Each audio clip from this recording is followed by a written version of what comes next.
Because another thing too is like these normal shows, when challenges are going on, they'll like cut to a different room and they'll have someone do, takeaways after the fact.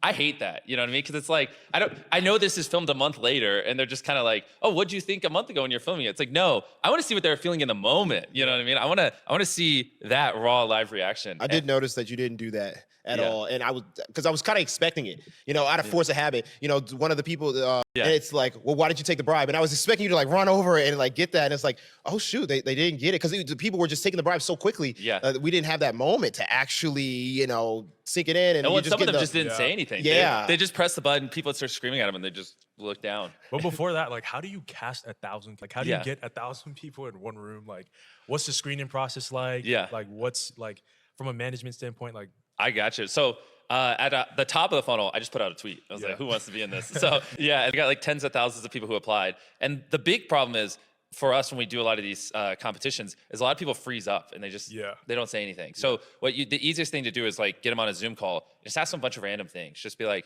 what would you do if I gave you a green cake?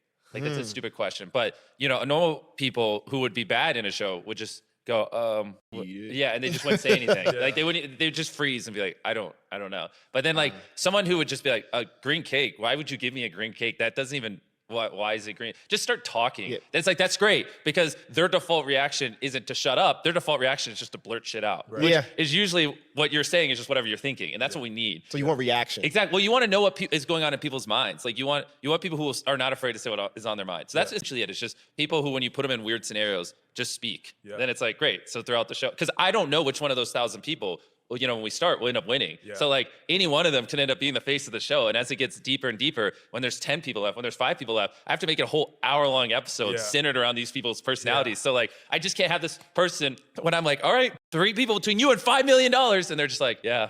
what was like the most funniest moment in that first episode for you? Oh, I mean, seeing the reactions when the doors open, because they didn't know what that was like. They looked so shocked. I know. I think I heard a few screams. Yeah, and that drone shot where it followed them. How deep was? So those were about 9-ish feet tall, and so and then at the bottom was 4 feet of foam and a crash pad. So they had a higher probability of drowning in foam than like